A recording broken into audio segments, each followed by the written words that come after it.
If you're staring at a poem and you have no idea what it says or where to even begin with how to read it or understand it, this video is for you. Hi, my name is Christina and I am the teacher behind The Daring English Teacher. I'm a high school English teacher and also the author of Building Strong Writers. Today, I am going to teach you how to read, analyze, and understand that poem. So grab something to take some notes with and grab that poem because by the end of this video, you will know how to analyze poetry. The first thing we want to take a look at is what is poetry. Poetry is a form of literature that is written in verse, and it will oftentimes use aesthetic devices, figurative language, and sound devices to produce the desired results. So today, we are going to be analyzing a poem with Swift, using Swift as an acronym to better help you understand this poem. Swift stands for structure, word choice and tone, imagery, figurative language, and theme. So why do we use Swift?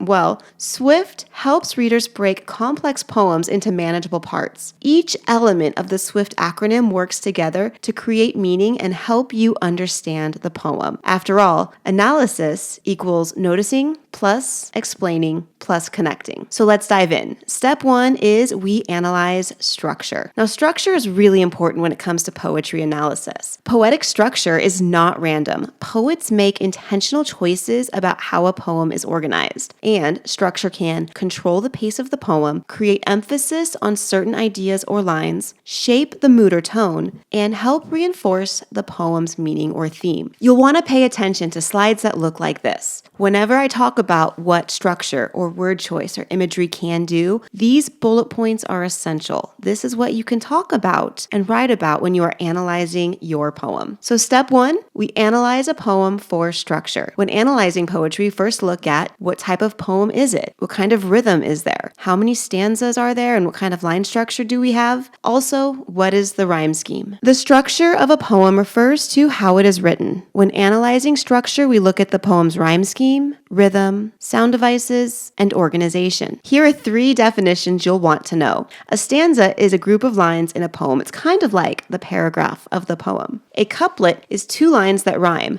Now, the couplet might be its own stanza, but they can also tack on at the end of a stanza as well. And finally, a quatrain. It's a stanza consisting of 4 lines. A poem's rhyme scheme is its pattern of repeated end rhymes, which are rhymes at the end of the line. Rhyme scheme is noted by assigning each end rhyme sound a letter. So here's an example. End rhyme is when a poem has lines ending with words that sound the same. This stanza has a A-B-B-A rhyme scheme because line and mine both rhyme, so they are assigned the letter A, and past and last both rhyme, so they are assigned the letter B. Now, in addition to end rhyme, we can also have internal rhyme. If we look at the end rhyme, we have A, B, C, C, D, D, with dreams, eyes, side, bride, C and C. However, what we're looking at is the internal rhyme. In the first line, you'll see both beams and dreams rhyme. That's an internal rhyme. Rise and eyes rhyme. Another internal rhyme. Same thing with tide and side. One thing to remember is that poetry has many different forms. Forms can be determined by syllable count, line count, rhythm, content, and organization. Rhythm gives poetry its sound. Each line is filled with syllables, and these syllables can be either stressed or unstressed. If it's a stressed syllable, it's marked with a /. An unstressed syllable is marked with a U. You can remember this by stressed is slash and unstressed is U. Here's an example of a line that has natural rhythm. Jack and Jill went up the hill. You can almost hear that sing-songy rhythm or meter within that line. Now you might be asking yourself, why does this matter? When analyzing structure, don't stop at what you notice. Think about how it affects the poem. So you might ask yourself, why might the poet use short or long lines? Why divide the poem into multiple stanzas? Why repeat the same rhyme scheme? How does the structure guide the reader's attention? Your answers to those questions will lead you to great analysis. So here's a quick structure check. Here's an excerpt from Annabelle Lee. For this excerpt, you can pause your screen in just a moment. Read the excerpt and think about, what do you notice about this structure? How does the structure affect the way the poem sounds or feels? What might the poet be emphasizing through this structure? Pause the screen now to think about these questions. All right, so let's go ahead and take a look. When you're writing about structure, you want to use this sentence frame. One way structure contributes to the poem's meaning is, and you'll fill that blank in. You might say, one way the structure contributes to the poem's meaning is that Poe's repetition of the line of the beautiful Annabel Lee emphasizes how important Annabel Lee is to the speaker. Let's move on to word choice and tone. Poets choose words very carefully. Every word, even every syllable in a poem is intentional. Word choice can create a specific tone, shape the reader's emotional response, reveal the speaker's attitude or perspective, and help communicate the poem's message or theme. So for step 2, we analyze word choice. So we want to take a look at what kinds of feelings and emotions do the words evoke? Are the words positive or negative? How do the words make you feel? Which words stand out the most? In poetry, every line, word, and even every syllable is intentional and has a purpose. This is why we look at word choice, to help us determine the meaning and the tone. The tone is the poet's attitude about the subject of the poem. And when we discuss tone, we want to talk about denotation and connotation. A word's denotative meaning, or its denotation, is the dictionary definition of a word. Its connotative meaning, or its connotation, is the feelings or associations that a word carries. Here's an excerpt from the poem If. What I'd like you to do is pause this screen, read the poem, and select 3 to 4 words that really stand out. So some of the words you might have noticed that stood out to you could be dreams, triumph, disaster, imposters, and twisted. Now go through and for these words, assign them a plus sign or a minus sign to establish a positive or a negative connotation. For dreams, you most likely assigned it a positive connotation. Same for triumph. However, you probably assigned a negative connotation to disasters, imposters, and twisted. And here's a sentence frame that you can use when you are talking about word choice. The poet's use of the word, fill in the word there, suggests blank, which helps convey. So what you want to do is choose one of those really strong words and say what this word helps suggest. From there, lead off with a comma and say the phrase, which helps convey, and add something that's going to lead to the theme or message of the poem. Moving on to imagery. Imagery is how a poet helps the reader experience the poem. Imagery can make ideas more vivid and memorable, create a specific mood or tone, help readers connect emotionally, or reinforce the poem's theme or message. For step 3, we analyze imagery. What images do you see? What colors and textures does the poet use? What senses does the poet appeal to? Poets create imagery when they connect to any of the audience's senses, especially the sense of sight. Poets use descriptive words, figurative language, and sensory details to enhance the imagery in their poems. Here's a little exercise. What I would like you to do is keep this video running, but close your eyes. Now that your eyes are closed, I'm going to read you a poem. I would like you to create an image in your head of what you see with this poem. This is The Red Wheelbarrow by William Carlos Williams. So much depends upon a red wheelbarrow glazed with rainwater besides the white chickens.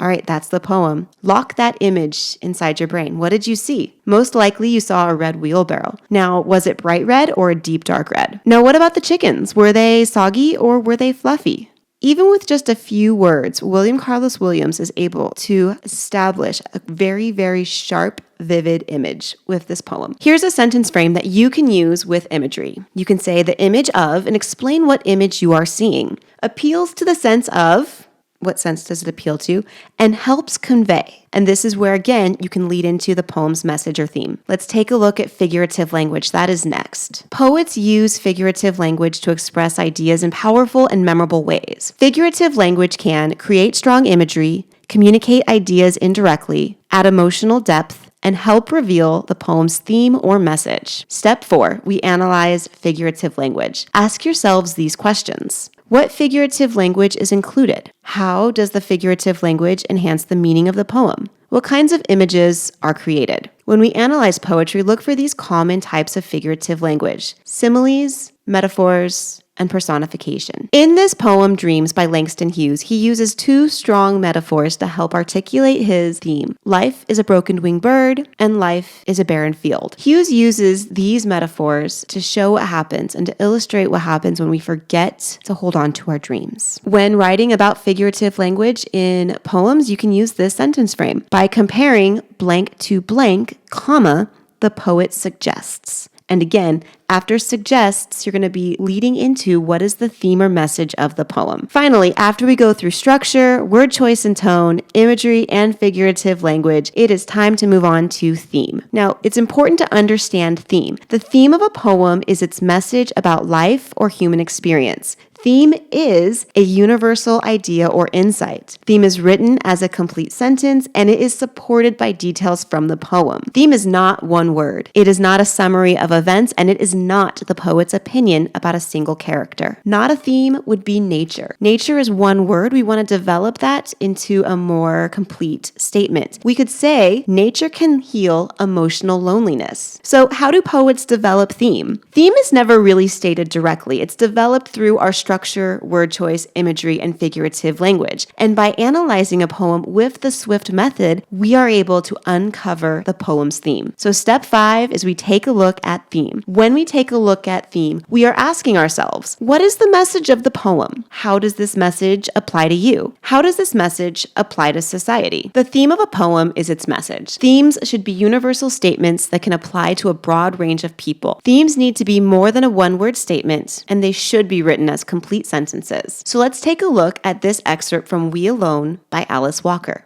We alone can devalue gold by not caring if it falls or rises in the marketplace. The big hint here for this poem is we alone. And these opening lines, we alone, suggest that people have the power and responsibility. One possible theme is that society can create positive change when we alone work together. And this is shown by the repeated use of the word we. When you write about theme, use this sentence frame. One theme of the poem is that, comma, which is shown through, and explain how you got there. So let's go ahead and practice with Swift. We're going to go over structure, word choice and tone, imagery, figurative language, and theme together. And we are going to use the poem I Wandered Lonely as a Cloud by William Wordsworth. Before we even begin reading the poem, take a look at its structure. What do you notice? I notice that this poem has 4 stanzas. I notice that each stanza has 6 lines. I'm also taking a quick look at the rhyme scheme, and it does look like there is going to be a specific rhyme scheme. So here's the poem. I wandered lonely as a cloud that floats on high o'er vales and hills, when all at once I saw a crowd, a host of golden daffodils, beside the lake beneath the trees, fluttering and dancing in the breeze. Continuous as the stars that shine and twinkle on the Milky Way,